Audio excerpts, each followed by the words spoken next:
Hey everybody, welcome to Catalyst Chronicles. Today I am on assignment in Florida. Sandra and I are here in Florida, kind of central, north of Orlando kind of area. I'm going to adjust my camera here a little bit. I've really struggled this morning to find a great place to shoot this video. I'm actually landed on just being in my vehicle here for this one.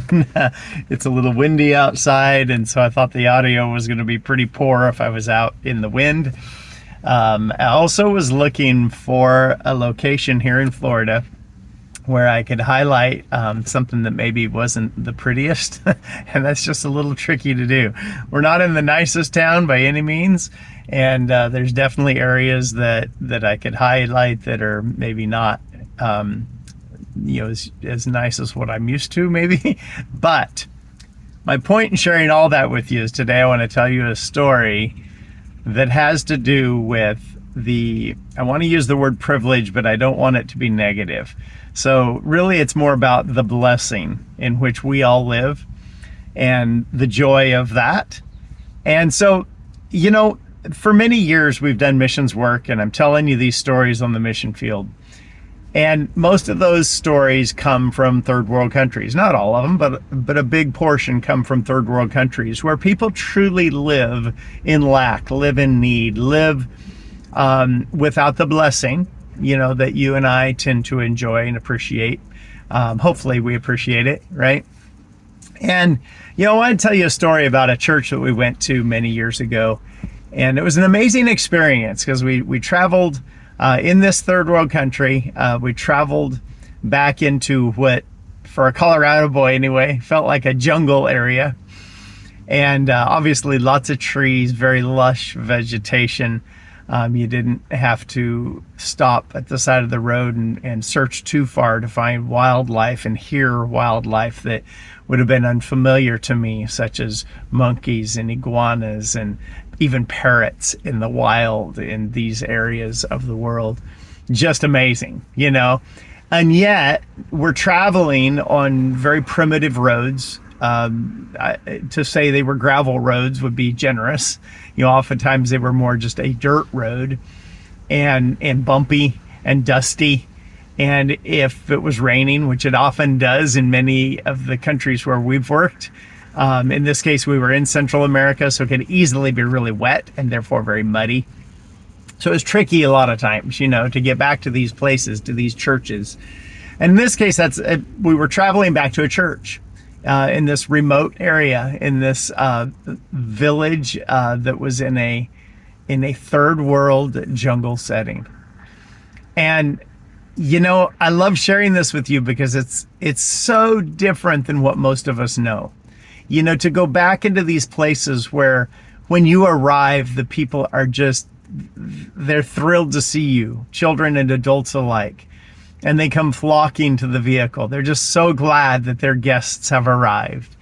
And it's a really cool thing to be there, to be a blessing. And when you observe, coming from, most people watching this, I suspect, are in first world nations. Many of you are in America, or maybe you're in Western Europe and you're in first world countries where we're used to comfort. It's part of why I struggled this morning. Partly the weather is just windier than I thought it was going to be, but also I was trying to find some place that would be fitting for the story I'm telling, for the poverty level, for the way people live, and it's just not here.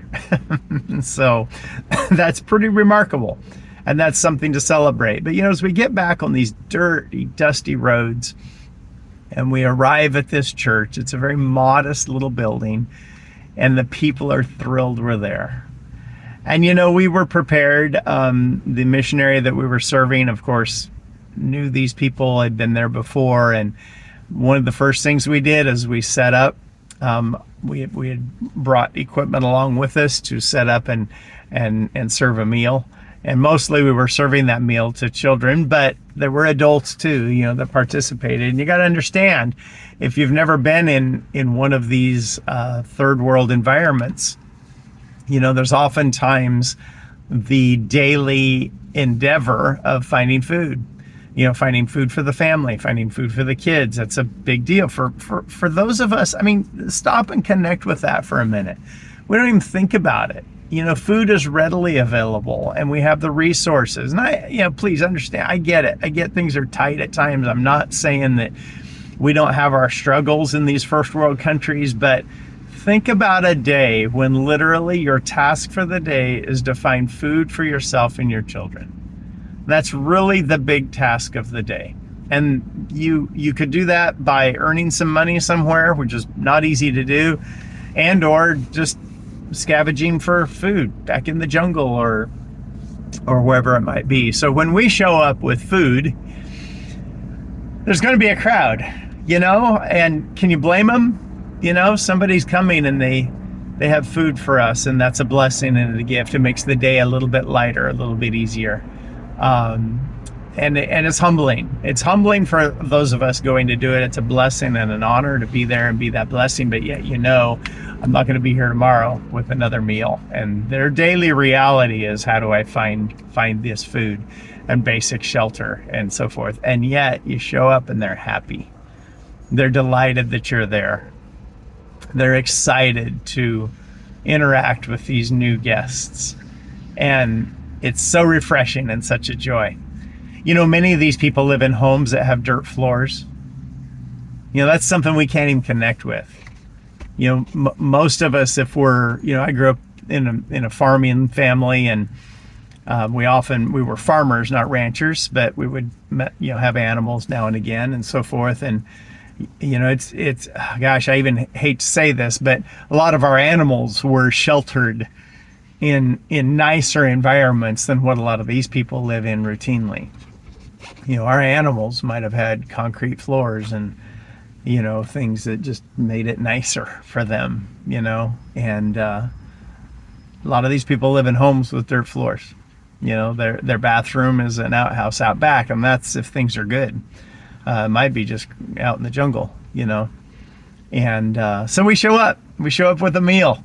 And we prepare that meal. The meal was very basic, very simple. I mean, we had a little bit of a cabbage salad kind of thing. We had a small apple and a hot dog, in a bun. We might have had ketchup and mustard as well, I mean, very, very simple, basic meal.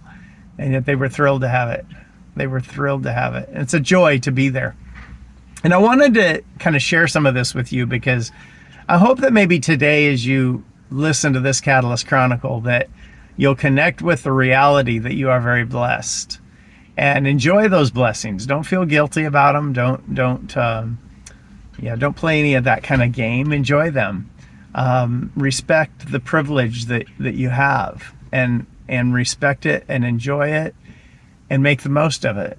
It's a gift. It's a gift to live well, to have a good home, to have food to eat, to have a job to go to have friends, to have churches to interact with. And yet here we are in this third world country, and these people are not sad. They're happy. They're thrilled we're there. They're interacting. They're laughing. The kids are playing. And after we served them the meal, it was a great privilege to be able to do that for them. And they were very grateful. We then did a church service, and we sang and we shared, and we opened God's word, and we interacted in very spiritual ways, which was awesome. Worship was great, and we had a wonderful, wonderful interaction. And part of what I'm thinking here is, let's appreciate and respect and honor the benefit and the privilege we have. That's a great thing. But also pray for people that have less. Not even pray that they have more, but just pray for their daily subsistence. It's sometimes a little tricky to know exactly how to pray for them, because we tend to think we want to pray that they'll come to our economic standard, and that's not really what they need. These are just interesting things to ponder, I think. These are interesting things to consider, that we live in real blessing. And let's respect and honor that, and yet also recognize that there can be a full and rich life. So we served them a meal, we've done the church service, we've interacted with them, and then something amazing happened. And this is really what I was thinking about today is, as we were ending our time with them, they came and they gave to each one of us a little, and I wish I had it here to show you, but I don't. But they came and they gave each one of us a little thing about that big around that they had made. And it was a little beaded, I guess, I have no idea how they made it, but beads that were stringed together, I'm sure with thread. And they had made a little container, and then they'd made a little lid. And they gave each one of us one of these. And inside, it had a little piece of paper with a handwritten scripture on it. And that was their gift to us. And I couldn't help but receive that with great joy. It's not something I would ever purchase. It's not something I would seek out. But my goodness, what a treasured gift. What a blessing it was. It was a blessing because they had given of their little to make these, and they gave them to us as a gift. Oh, it's so rich, such a rich experience. It blesses my heart even yet today that as we went to be a blessing, and we were, they in turn were a blessing to us, and they also were. And we shared that day together in a surrounding of what I would consider lack, in a surrounding of what I would consider poverty, in a surrounding of what I would consider little compared to my day-to-day experience. I mean, I'm sitting right now in a very nice vehicle, surrounded by a place that I was hard-pressed to find anything that looked poor.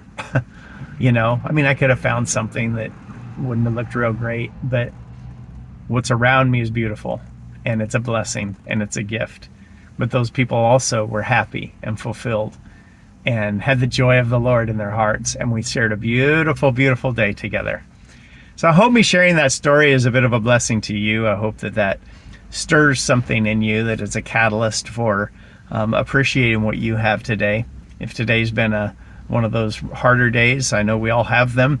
I pray that it's lifted you up a touch, and that you will embrace the good things that are in your life, because you have a lot of them. I know you do. Anyway, there you go. That's the Catalyst Chronicle for this time. Thank you so much for watching. I enjoy reminiscing. I enjoy sharing these stories, and I wish you all a very blessed day.